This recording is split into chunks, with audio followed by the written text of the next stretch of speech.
아멘. 코로나가 4단계로 격상됨에 따라 오늘 수요일 예배도 비대면 온라인 예배로 드리고 있습니다. 다 함께 예배당에 모여서 예배드리기를 갈망하는 마음으로 흩어진 일상의 자리, 삶의 자리에서 이 시간 온라인으로 예배드리고 계실 모든 성도님들에게 하나님의 사랑과 긍휼과 때에 따라 주시는 은혜가 이 예배를 통하여 임하기를 간절히 기원합니다. 지부작족이라고 하는 말이 있습니다. 한자 뜻 그대로 믿는 도끼에 발등 지킨다라는 뜻입니다. 잘 될 거라고 믿었던 일들이 순식간에 틀어지거나 믿었던 사람이 배신하여서 큰 어려움을 당하는 것을 비유로 이르는 말입니다. 나무꾼에게는 일상의 삶에 유익을 주는 손도끼가 참으로 중요하고 또 손에 익숙한 법이지요.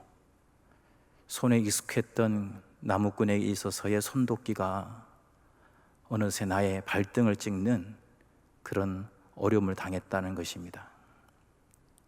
오늘은 말씀을 받기 전에 먼저 내게 익숙한 그 무언가, 그것을 잠시 내 앞에 내려놓고 하나님의 말씀에 집중하고자 하는 것입니다.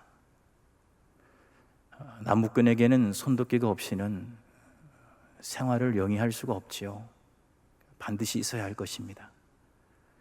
그러나 때로는 그 손도끼가 나무꾼의 발등을 찍음으로 다시는 회생할 수 없는 어려움도 준다는 것을 생각할 때 코로나 중에 더 관계가 돈독해지기도 하지만 더 삭막해지고 또 우울감에 사로잡혀서 내게 소중했던 그 도끼가 나를 발등을 찍구나, 그래서 믿을 사람 하나 없구나, 나는 무엇을 믿고 살아야 되겠는가 하는 한탄이 섞인 이 자조적인 섞인 이야기로 이 코로나 이 여파를 지내고 있는 분들이 많이 계신 것 같습니다.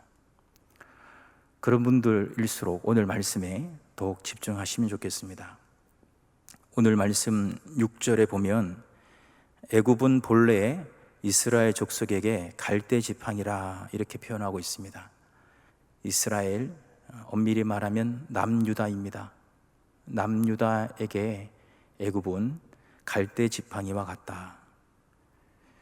나일강 하면 갈대입니다. 나일강 강가 뚝에 갈대가 무성하였기 때문에 당시 나일강, 애굽 그러면 상징적으로 갈대가 연상이 되죠. 그 갈대 지팡이가 이스라엘에게는 애굽과 같다는 것입니다. 소위 우리가 지팡이라고 하는 것은 지팡이를 내가 의지하는 사람 입장에서는 지팡이는 신뢰의 도구입니다. 의지의 도구입니다. 신뢰할 만하고 의지할 만하기 때문에 지팡이로 삼는 것입니다. 그래서 도움이 될 만한 것, 의지할 만한 것, 그것을 상징적으로 지팡이라고 하죠. 그러니까 이스라엘 족속, 구체적으로 남유다에게는 애굽이 의지할 만하고 신뢰할 만한 대상이었다는 것입니다. 그런데 하나님께서는 이스라엘에게 애굽이 지팡이인데 갈대 지팡이라는 거예요. 그 어떠한 사람도 갈대로 지팡이를 만들진 않습니다. 어떻게 갈대가 지팡이의 재료가 될 수가 있겠습니까? 물론 나일강에 있는 갈대는 다른 그 어떠한 갈대보다도 키도 크고 대도 굵어서 눈에 보기에는 아주 튼튼해 보이는 그런 갈대인 것은 분명합니다. 그렇지만 갈대로 어떻게 지팡이를 삼겠습니까? 하나님께서는 이스라엘에게 애굽은 갈대 지팡이라고 말씀하시면서 7절에 구체적인 상징의 내용을 우리에게 말씀해 주고 있습니다. 7절에 보시면 그들이 이스라엘이 남유다가 너를 애굽을 손으로 잡은즉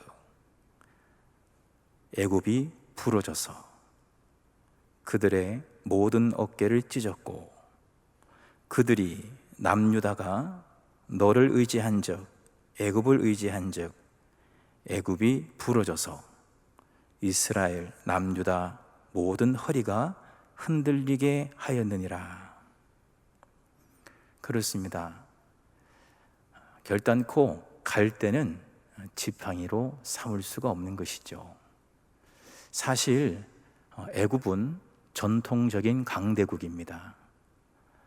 저 메소포타미아 지역에 아수르와 바벨론이 나라 제국으로 등극하기 전에는 두말할 나위가 없고, 아수르와 바벨론이 건재할 때에도 저 아프리카 지역의 애굽은 강대국이었습니다.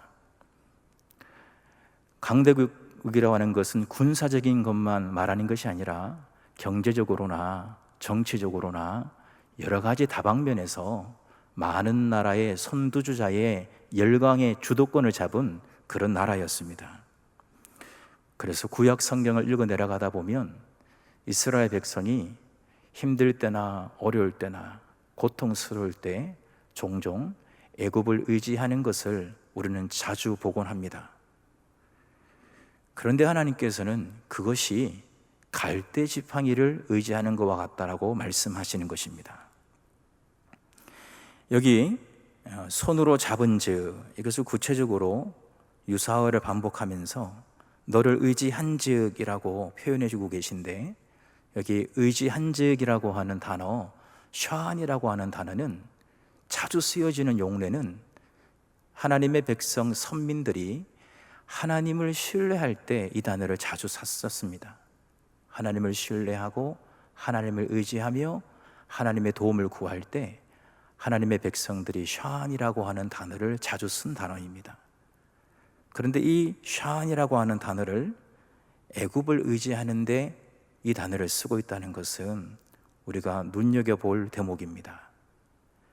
당시 주변 열강들이 이스라엘의 약국 주변에 있었기 때문에 정치적으로나 외교적으로나 경제적으로나 더 나아가서 군사적으로도 주변 열강을 잘 관계를 맺어야 되는 것은 당연한 것이겠죠. 근데 여기서 의지한다라고 하는 샤안이라는 말을 통하여 우리가 알 수 있는 것은 이스라엘이 그저 사회적으로나 경제적으로나 또 정치, 외교, 군사적으로 주변에 있는 열강들의 외교 관계 속에서 때에 따라 시시각각 자국의 이익을 위하여서 애굽을 의지한 것이 아니라 절대적인 신뢰, 절대적인 의지의 대상인 하나님의 자리에 애굽을 바꾸었다는 것입니다. 이것은 심각한 영적 범죄이지요. 그래서 하나님께서는 이스라엘 눈에 보기에 애굽은 패망하지 않을 것만 같은 강대국으로 보인다 할지라도 그들은 절대로 너희들이 의지할 만한 지팡이가 될 수 없고, 의지하는 힘을 강하게 의지하면 의지할수록 그것은 갈대이기 때문에 부러져서 어깨를 찢고 허리가 흔들리게 될 것이라고 말씀하고 있는 것입니다. 저는 오늘 이 대목에서 우리의 삶을 돌아보기를 원하는 것입니다.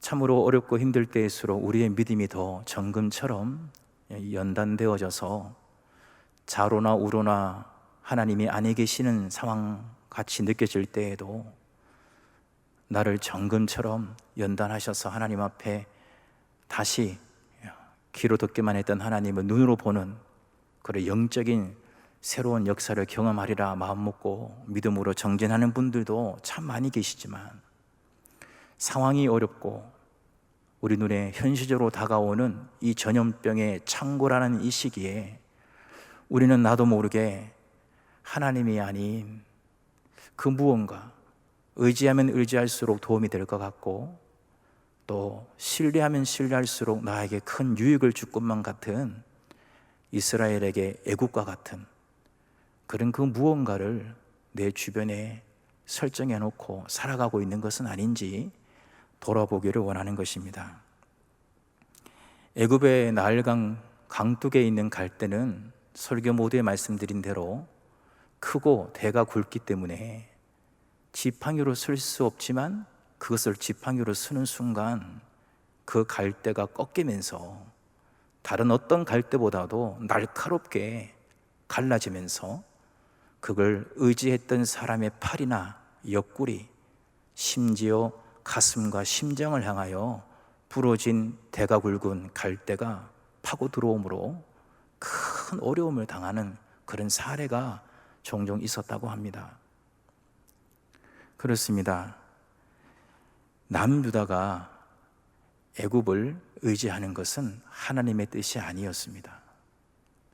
그럼에도 불구하고 남유다는 하나님을 대신하여 그 자리에 애굽을 세운 것입니다.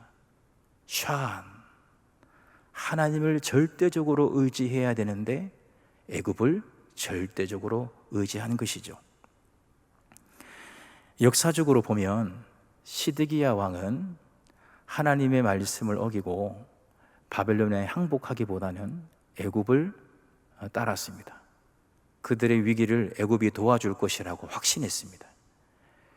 급기야 예레미야가 하나님의 말씀을 선포하였지만 그 말씀을 듣지 않고 시드기야는 끝까지 애굽을 의지하였고 오늘 표현되어진 샤안이라고 하는 단어대로 하나님을 의지하듯 애굽을 의지했습니다.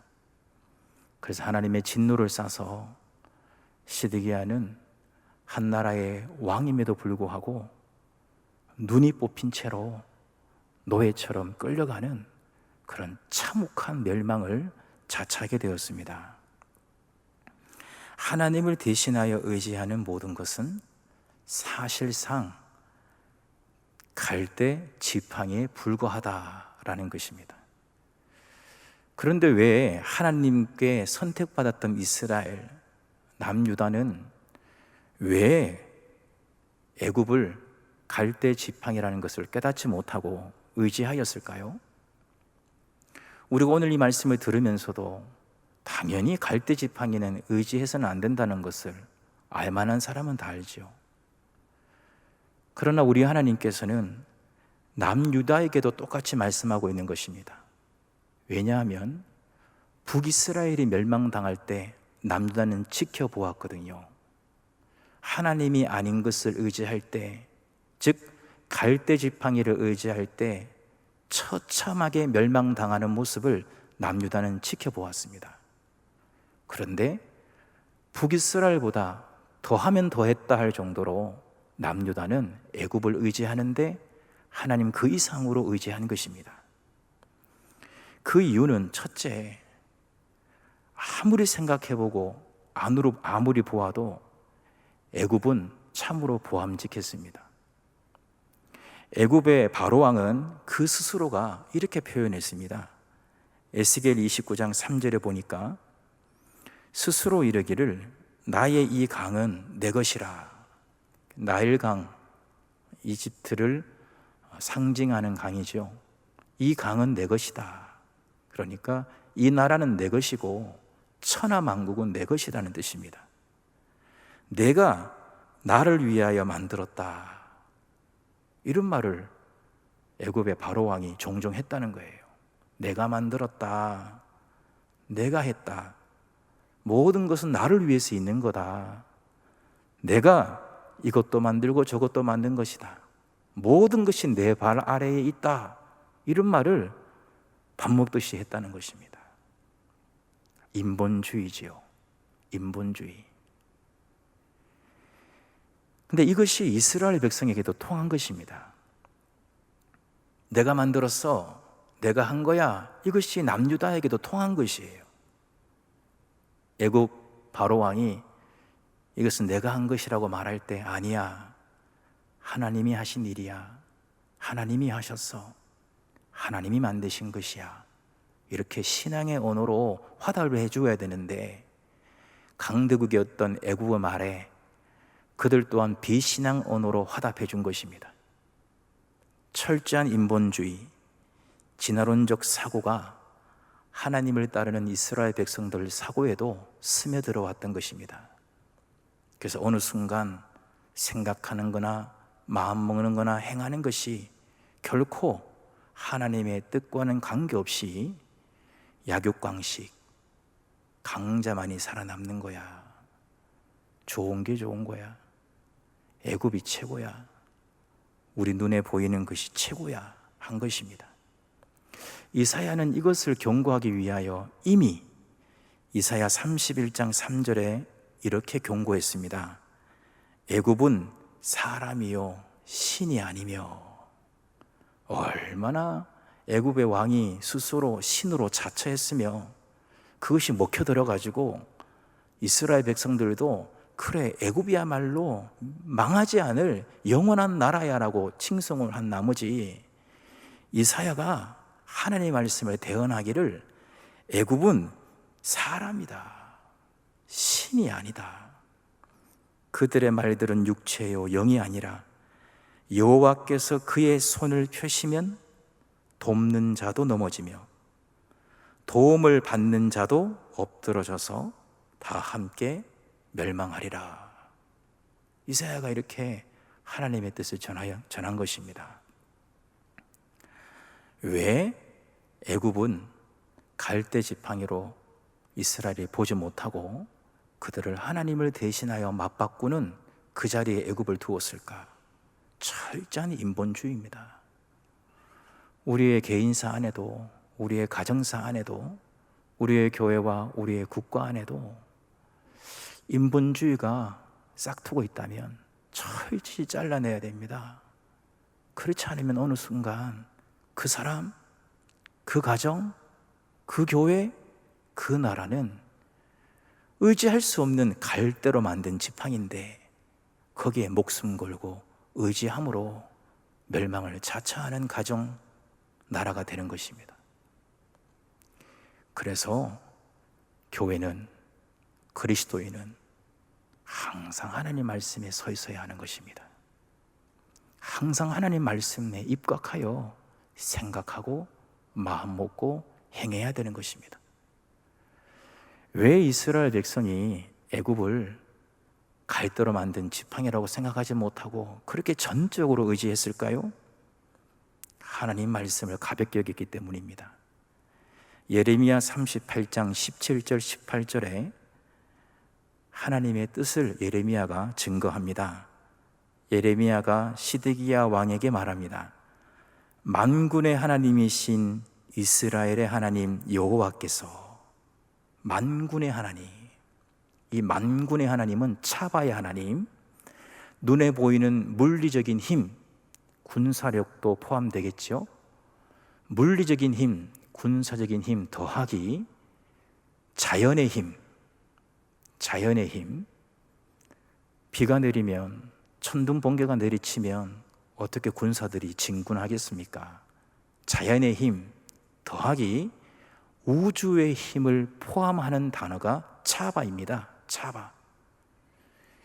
예레미야가 말했어요. 이스라엘의 하나님 여호와는 만군의 하나님이다. 눈에 보이는 물리적인 힘, 군사적인 힘 더하기 자연의 힘 더하기 우주를 지배하는 힘을 주관하시는 분이 하나님이신데, 그 하나님께서 말씀하시되 내가 만일 바벨론의 왕의 고관들에게 항복하면, 즉 바벨론에게 항복하면 너의 생명이 살겠고 이 성 예루살렘 성이 불사름을 당하지 아니하겠고, 예루살렘 성전 모든 것이 불로 타지 않을 것이라는 것입니다. 너와 내 가족이 살게 될 것이다. 그런데 내가 만일 바벨론의 왕의 고관들에게 항복하지 아니하면 이 성이 갈대아인의 손, 갈대아인이 애굽을 말합니다. 애굽의 손에 바벨론을 말합니다. 이 성이 바벨론 손에 넘어가리니 그들이 이 성을 불사를 것이며 너는 그들의 손을 벗어나지 못하리라 하셨나이다. 아주 구체적으로 하나님의 뜻을 전하였습니다. 근데 남유다 시드기야 왕을 중심으로 한 지도자들과 그의 백성들은 하나님 말씀을 불신했습니다. 아무리 생각해봐도 바벨론은 아니라고 생각한 것입니다. 애굽이야. 애굽이 우리의 도움이 돼. 애굽이 우리를 살릴 거야. 하나님의 말씀이 애매모호하게 전달된 것이 아니라 이렇게 구체적으로 떠먹이다시피 선지자 예레미야를 통하여서 바벨론에 항복해야 하나님의 뜻 가운데 이루어지는 섭리 역사를 따르는 것이다. 결단코 애굽이 우리의 도움이 되는 것이 아니다.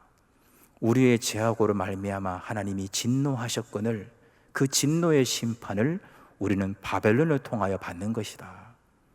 그러나 70년이 지나면 하나님의 때가 참에 우리를 다시 회복시키실 것인데 이와 같은 모든 과정은 우리의 생각과는 다르다. 하나님은 우리에게 재앙을 주시는 것이 아니라 소망을 주시는 분이라는 것을 꼭 명심하고 하나님의 뜻을 따르라고 증거하였음에도 불구하고 시드기야를 중심으로 한 남유다는 하나님의 말씀을 가볍게 여긴 것입니다. 그러니까 인본주의가 싹트는 것은 하나님 말씀을 불신하게 되는 것이고 하나님의 말씀을 가볍게 여기는 순간 인본주의는 싹트기 시작하는 것입니다. 이렇게 남유다는 하나님을 불신한 것입니다. 여러분, 왜 하나님을 이렇게 불신하게 될까요?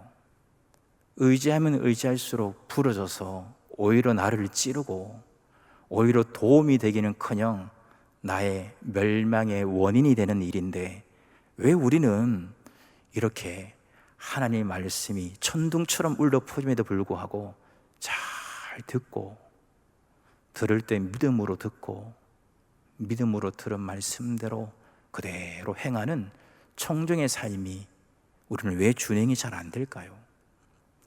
시편 16편 8절에는 내가 여호와를 항상 내 앞에 모심이여 그가 나의 오른쪽에 계심으로 내가 흔들리지 아니하리로다 이렇게 고백하고 있습니다. 다윗의 고백입니다. 다윗이 얼마나 고난 가운데 인생을 살았습니까? 그 다윗의 고백이 여호와를 항상 내 앞에 모시겠다는 것입니다. 나의 오른쪽에 계시게 하겠다는 것입니다. 이것은 하나님 제1우선주의를 말합니다. 내 생각보다도 내 감정보다도 내 의지보다도 하나님을 앞세우겠다는 거예요.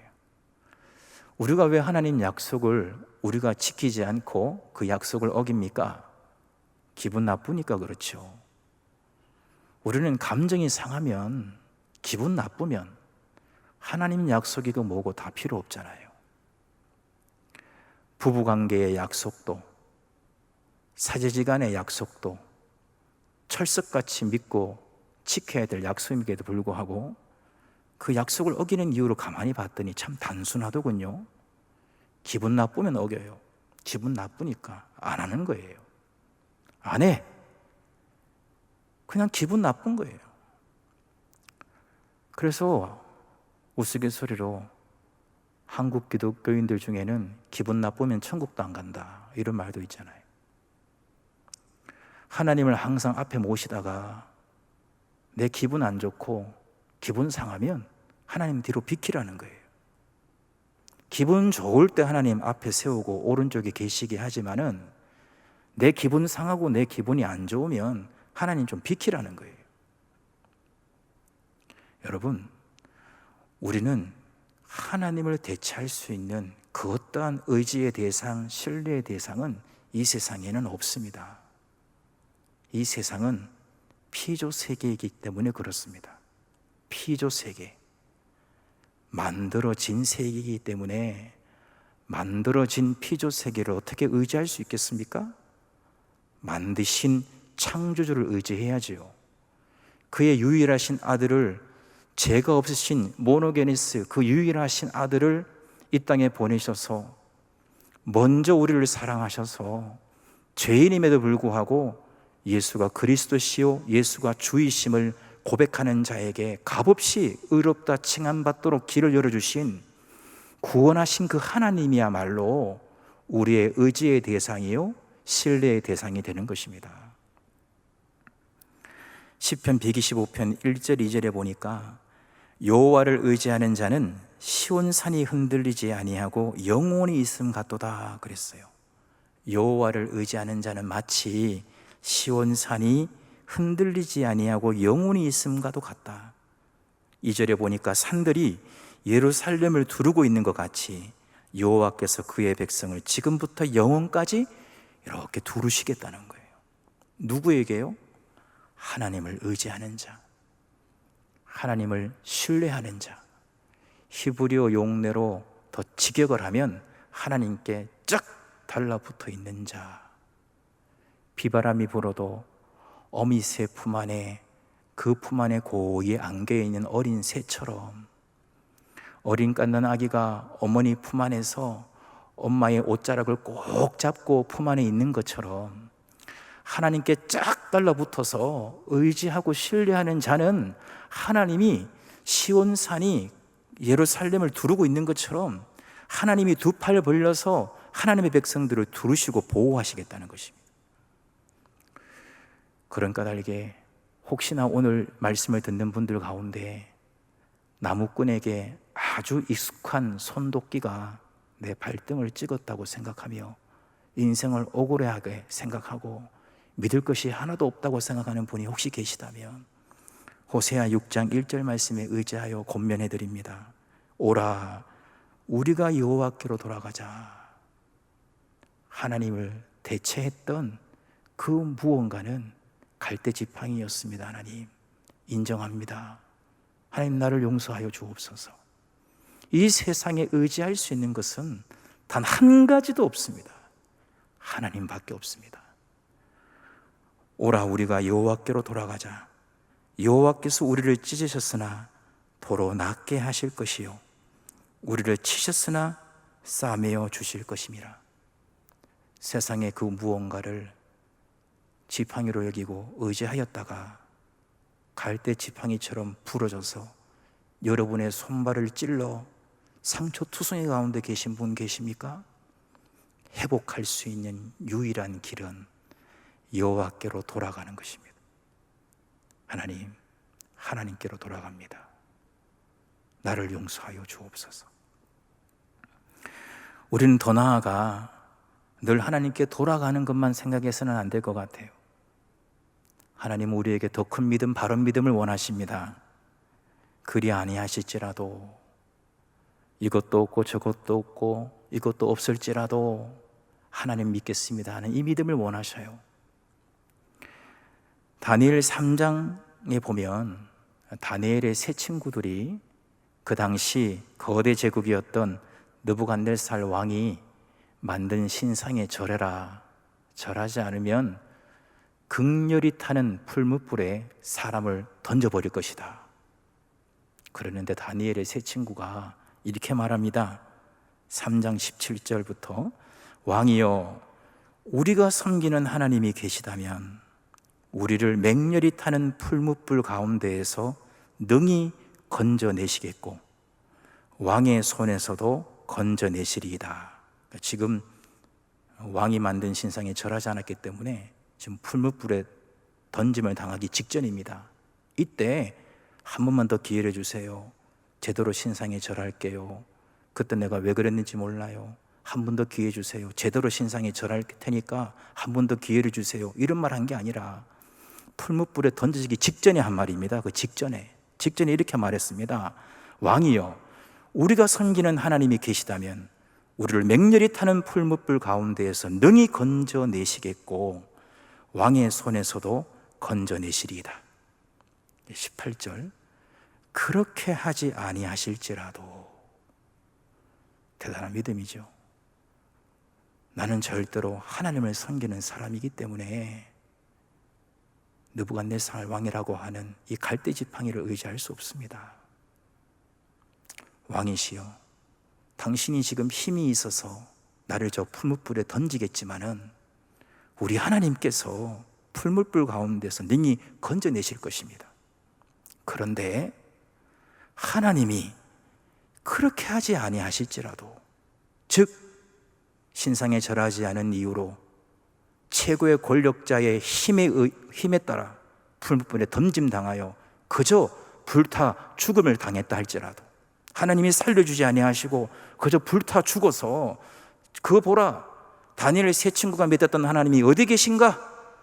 그러니 이 나라의 신은 느부갓네살 왕이다, 이것이 증명된 것이다, 이렇게 허튼 소리가 난무해지는 상황이 행여나온다 할지라도, 그렇게 하지 아니하실지라도, 왕이여, 우리가 왕의 신들을 섬기지도 아니하고 왕이 세우신 그 금신상에 절하지도 아니할 줄을 아옵소서, 이렇게 얘기했어요.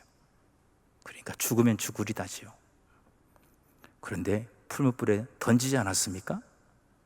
여러분, 놀라운 믿음의 역사, 정말 놀라운 역사가 나타나지 않습니까? 27절에 총독과 지사와 행정관과 왕의 모사들이 모여 이 사람들을 본즉 불이 능히 그들의 몸을 해하지 못하였고 머리털도 그을리지 아니하였고 겉옷빛도 변하지 아니하였고 불탄 냄새도 없었더라. 하박국 선지자는 말합니다. 너무 시대가 어수선하고 의인은 무너지는 것 같고 악인이 득세하는 것 같아서 하나님 이럴 수 있습니까? 어떻게 하나님이 우리를 진노하셔도 하나님을 전혀 모르는 바벨론을 통하여 우리를 이렇게 무너뜨릴 수 있단 말입니까? 이건 아니지 않습니까? 하나님, 이건 아닙니다. 하나님이 불러야 예하고 나타나는 것이 선지자인데, 하박국은 유일하게 먼저 하나님을 찾아간 사람으로 성경은 모사하고 있지 않습니까? 그런데 하박국 마지막 결말은 이렇게 얘기하고 있습니다.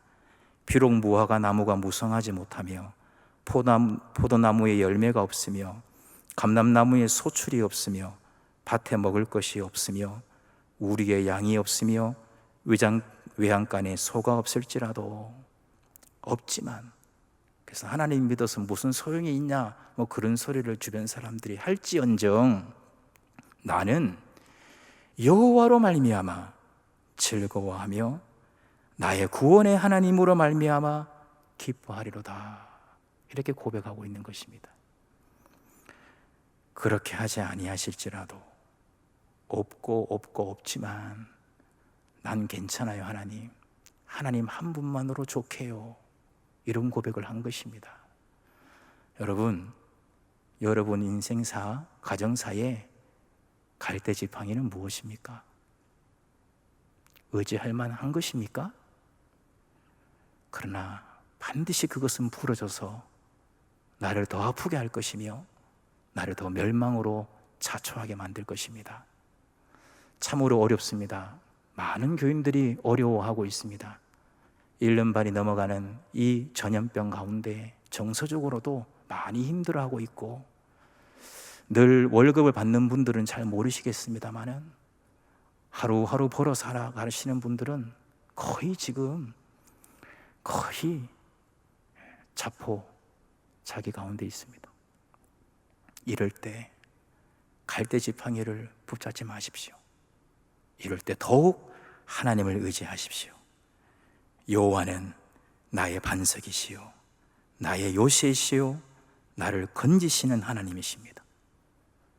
아담과 하와가 하나님을 의지하지 않고 선악과를 가만히 보면서 눈이 밝아질 것이야, 하나님과 같이 될 것이야, 선악을 알게 될 것이야 라고 하는 유혹에 빠져서 갈대지팡이를 붙잡아 죄가 잉태한 것처럼, 하나님의 사람 아브라함 또한 하갈이라고 하는 갈대지팡이를 의지함으로 이스마엘을 낳아 그의 후손들이 그렇게 갈등 가운데 임하게 되었던 것처럼, 유다가 은 30이라고 하는 그 물질, 그 돈, 그 아무것도 아닌데 죄 없으신 예수님의 수제자라고 따라 나섰던 가룟 유다가 물질의 갈대지팡이를 의지하는 바람에 예수를 팔아넘긴 것처럼, 이제 우리 또한 하나님 앞에 섰습니다.